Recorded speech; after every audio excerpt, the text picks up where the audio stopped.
छत्तीसगढ़ सरकार के खेल एवं युवक कल्याण व धमतरी जिले के प्रभारी मंत्री टंकराम वर्मा बुधवार को पहली बार धमतरी जिला के दौरे पर पहुंचे। वे सामुदायिक भवन में आयोजित पीएम सूरज पोर्टल लॉन्चिंग कार्यक्रम में शामिल हुए, जहां पर प्रधानमंत्री नरेंद्र मोदी वर्चुअली जुड़े थे।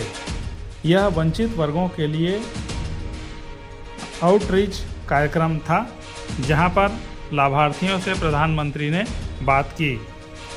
इस दौरान प्रभारी मंत्री ने अपने उद्बोधन में कहा कि जिसकी कल्पना कोई नहीं कर सकता, उसकी कल्पना प्रधानमंत्री नरेंद्र मोदी करते हैं।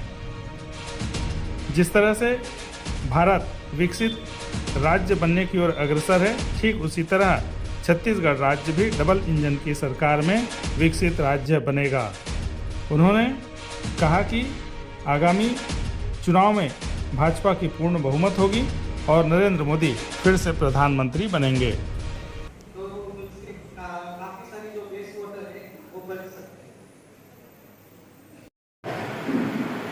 जनता के लिए और आम जनता के लिए, जनता और आम जनता में अंतर, काम नहीं करती, नीति और कार्यक्रम नहीं बनाती, उसको सरकार कहने का औचित्य लोक कल्याणकारी राज्य जो संविधान कहता है, वेलफेयर स्टेट में उसको सरकार भी नहीं कहना चाहिए। ऐसी सरकार की कोई परिभाषा नहीं है लोक कल्याण जो न करती।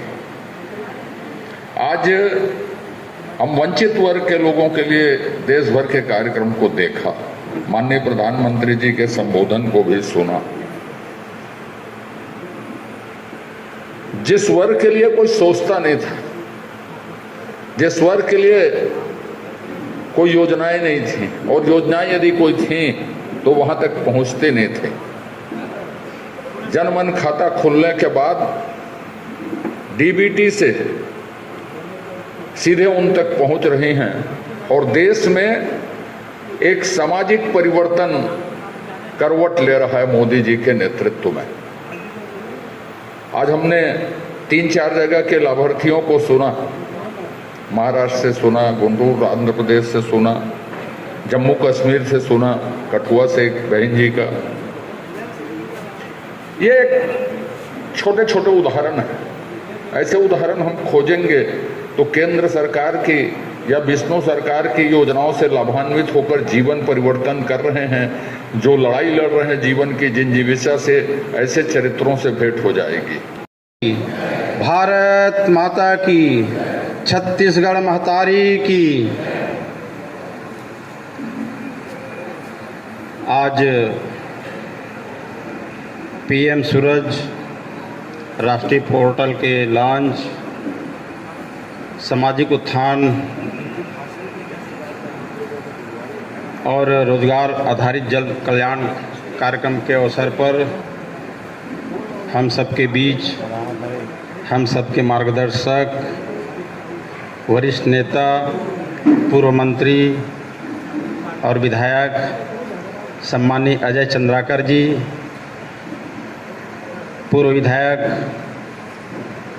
सम्मानीय रंजना साहू जी, भारतीय जनता पार्टी धमतरी के जिला अध्यक्ष सम्मानीय प्रकाश बैस जी, नेता प्रतिपक्ष नरेंद्र रोहरा जी, अर्चना चौबे जी, चेतन हिंदुजा जी, विजय मोटवानी जी, राजेंद्र गोलछा जी।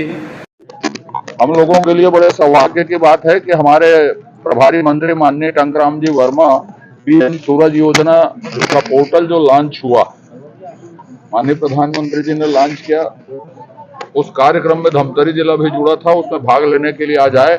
हम सब उनका हृदय से स्वागत करते हैं, आप सबकी ओर से भी स्वागत करते हैं। अब बताइए कोई प्रश्न। लोकसभा चुनाव को लेकर कितने तैयार है? लोकसभा चुनाव के लिए क्या तैयारी? कांग्रेस तो कहीं है नहीं मैदान में। बताइए, भाजपा की कार्यकर्ताओं की बैठक हो चुकी है। 18 तारीख को धमतरी जिले का सम्मेलन है, कुरुद का कल परसों सम्मेलन हो गया 11 तारीख को। तो पूरे जिले के 3 सीटों की सम्मेलन की तिथि तय है, चाहे वो कांकेर लोकसभा में आए तो भी। तो इस बार माने 11 की 11 कोई डाउट ही नहीं है उसमें। कांग्रेस कहीं मैदान में है नहीं, डाउट ही नहीं है, मतलब उसमें प्रश्न ही नहीं बनता। आप अभी से लिखना बोलना शुरू कर दो, 11 है, कोई माने रिकॉर्ड बन रहा है। महासमुंद से जो कांग्रेस के प्रत्याशी ताम्रध्वज का कहना है कि कांग्रेस की ये उपलब्धि है, जहाँ से मोदी जी पढ़े हैं वो स्कूल उनका बनाया हुआ है, जहाँ वो पैदा हुआ है वो अस्पताल नहीं है। अच्छा अच्छा अच्छा, क्या है, इसीलिए उनको दुर्ग में जगह नहीं मिली जहाँ वो पैदा हुए हैं। वहाँ जहाँ ताम्रध्वज साहू पैदा हुए वहाँ उनको जगह नहीं मिली, यहाँ आना पड़ा। समझ रहे हो आप?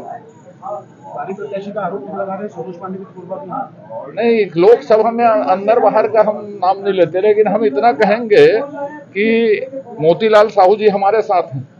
वो भी जब कांग्रेस से लड़े, धनेन्द्र साहू जी लड़े, समझ रहे हैं ना, या क्या बोलते हैं उसको, अभी लड़ रहे हैं ताम्रध्वज साहू।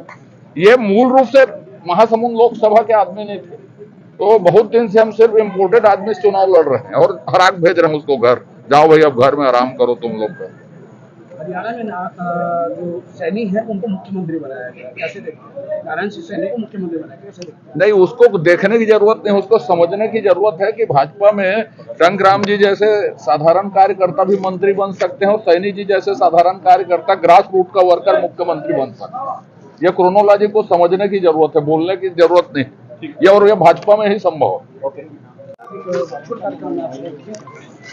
देखिए, आज बहुत अच्छा लगा। आज इस जिले का प्रभारी मंत्री बनने के बाद पहला मेरा दौरा है, और दौरा एक विशेष दिवस पे हुआ। ये हमारी सौभाग्य की बात है कि आज हमारे देश के यशस्वी प्रधानमंत्री माननीय नरेंद्र मोदी जी के द्वारा आज वंचितों के लिए आज एक नया पोर्टल लॉन्च किया है और आज 720 करोड़ रुपए भी जारी किए हैं।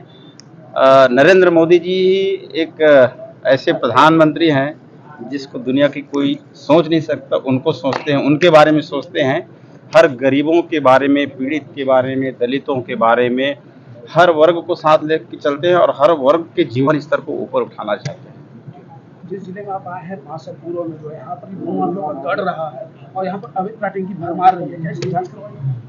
देखिए, जहाँ जहाँ शिकायत मिल रही है अवैध प्लाटिंग की, तो उस पर हम कार्रवाई कर रहे हैं। यदि यहाँ से भी अगर अवैध प्लाटिंग की शिकायत मिलती है तो उस पर हम कार्रवाई करेंगे, कलेक्टर को निर्देश देंगे। हम चाहते हैं कि ये अवैध प्लाटिंग बंद हो, क्योंकि ये तो अवैध प्लाटिंग करके बेच के चले जाते हैं, बाकी भुगतना तो जनप्रतिनिधि को और जो वहाँ रहते हैं उनको पड़ता है। मंत्री जी, आप सड़क, नाली, बिजली, पानी, इसकी कोई व्यवस्था नहीं होती है। इसके लिए फिर जो वहाँ रहवासी हैं वो जनप्रतिनिधि के पास जाते हैं। तो हमारा तो ये प्रयास है कि ये अवैध प्लाटिंग बंद हो और लोग भी जागरूक हों।